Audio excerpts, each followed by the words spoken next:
very excited to be here with you today, here at the Columbia University, seated right here in these rooms with the lights and with the heat. We're not too hot, we're not too cold, and you're able to just reach down below your chair and unplug your laptop or put on your phone to charge, like somebody was charging their phone earlier here before. But all that just takes me down memory lane for a little bit and brings me down to my home country, Nigeria, as an undergraduate student in the university, Abia State University.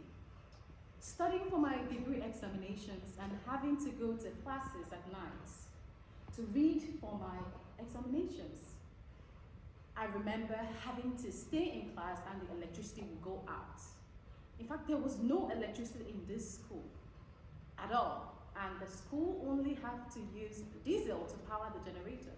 They have to ration the electricity and send some to the student apartments and then at certain times to the classrooms. This was very difficult for me to study in this sort of environment. I found it hard sometimes to meet up with submissions because my laptop is off or my phone is unavailable. But this situation even gets more personal, as some of you already know this story, when my parents then built their own house and moved to a community that is off the grid. So this is a whole different ballgame. All this while I've been hearing about lack of electricity access, but now I get to really live it and experience what it was like.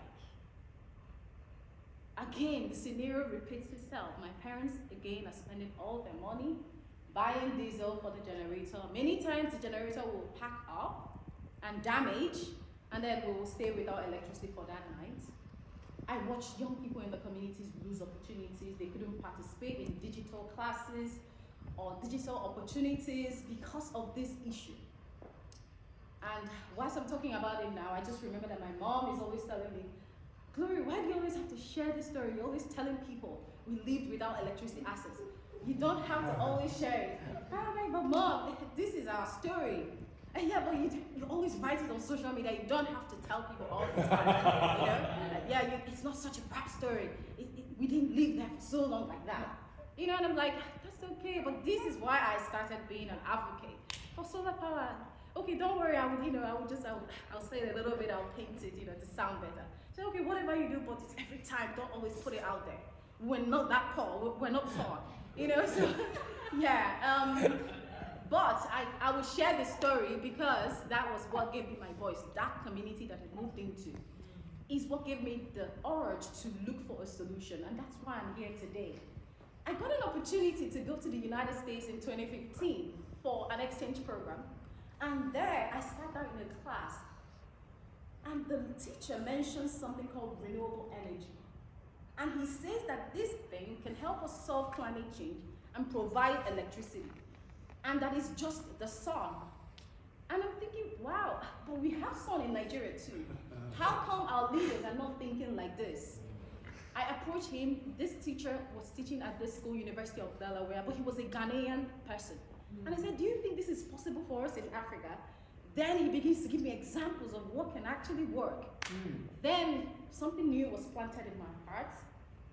I came back to learn that my people had a big distrust for solar power as a sustainable form of electricity because of certain government projects that were riddled with corruption, and these solar systems failed after some time. My first strategy to solve this was simply to rebuild the trust of my people. Then I created, at this time, by the way, I was already working in my NGO, which was a climate change advocacy organization. So I wanted to see what I could do. I created a company called RETTI Solar Panel Factory and Construction Company so that we can begin to build these pieces, this technology that the white man is talking about so much. Can we create it locally? I realized that if we created it locally, we will not just solve the electricity problem, but we will save jobs, we will create jobs, then we will improve our local economy. We will stop importing these pieces and we will improve our local currency. And that was what we started to do. I started by training these youths, because without this skill or training, we wouldn't be able to maintain this technology. Imagine bringing a new solution to a village. without the skills to sustain or manage it, it's going to fail because the people don't understand this new technology. You have to think about when the internet came, it introduced new skills, like the people who install, operate, repair. Yeah. That is the same thing happening with the solar power revolution. Right now, we've been able to train up to 3,000 persons who themselves begin to deploy these solutions. At this time, I'm happy to tell you that they've been able to create solar solutions to about 15,000 other Nigerians, just because of this power of a solitary dream from one person. Imagine if these people begin to have these impacts in other communities, what we're going to be able to attain. And that is part of the reason why I'm here today, because this situation makes me think of 93 million Nigerians living without access to electricity. And what we can achieve when some of you here invest in the company, this is the amount of money we can make. And what I'm talking to you about today is the Africa Green Revolution. I want you all to work with me and invest in this company. Let us take electricity to these 93 million other people, using the people that we have trained as the soldiers, the engineers, the footmen, the people who are going to deploy the solutions. Not just that, the people who are going to train others, making sure that this skill can be sustained, making sure that we promote community development and new jobs. So to conclude, I'm going to tell you what happened to my parents' house. Remember I told you that they moved into this place without electricity access. Now, that was the thing that spurred me to make this change. After a couple of years, I was able to save money to install a solar power plant for their home. And I will never forget the look of my father's face on the day that he came back and saw this solar installation. It was a surprise, I'll tell you quickly. It was his birthday. And I took them out of the house. I pretended that my birthday gift to him was a little vacation to the next town. So they went there for 2 days, right? My goal was really to do the solar power installation when they leave the house. So I said, yeah, you and my mom just enjoy. So I took them to this nice hotel and food and everything. They were so happy, they were already thanking me. But then the installation took 2 days to complete there at the house.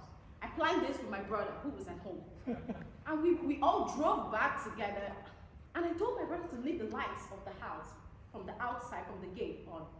So when we approached the gate, my mom, my dad, and my sister, we were all planning this for a while. We came, and when we got close to the gate, all of the lights were on the daytime. Remember, there's no electricity in the community. And then my dad said, I have a video about this, by the way. My dad says, why did George put on the generator? And I said, oh my God, I don't know why he's wasting diesel electricity right now. You know? So we go in. At this time, my camera was on because I wanted to record the whole thing. Then my mom is saying, but there's no sound of a generator. So it's not the generator. What's going on right now? Then my mom was the one who figured it out first, because she knows that I was into solar, right? Then she says something very loudly in my language. Glory has installed solar power for us. And my dad was like, what are you talking about? Because he couldn't imagine, like, the house is so big, he couldn't imagine that I would have the money to do that, or that my advocacy was really this serious, you know, to be able to power their home. But the whole goal was really to also provide this for the community. Till today, I'll never forget, they were dancing, or both of them were jumping and dancing. And just, my mom began to say that this was what she prayed for.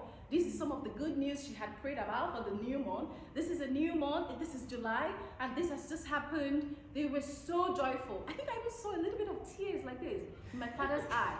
But he didn't admit to it. I think I just saw that.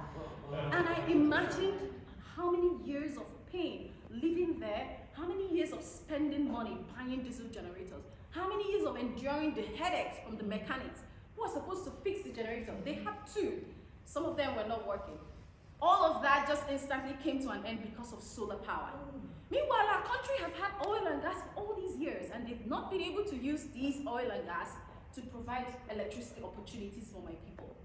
And so I want to invite you to go this journey with me. This is the hope that I imagine I can give 93 million people with the power of the sun. Because, in conclusion, Africa has 60% capacity to generate solar power. Africa is very well positioned to lead the rest of the world in solar panel manufacturing and technology, right?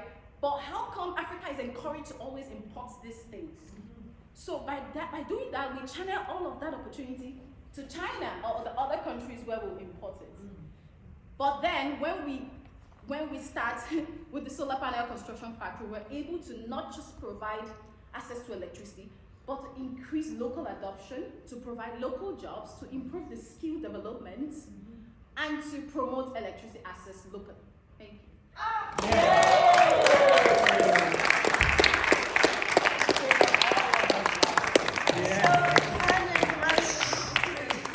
Wow. Let the sun shine in. That is so good.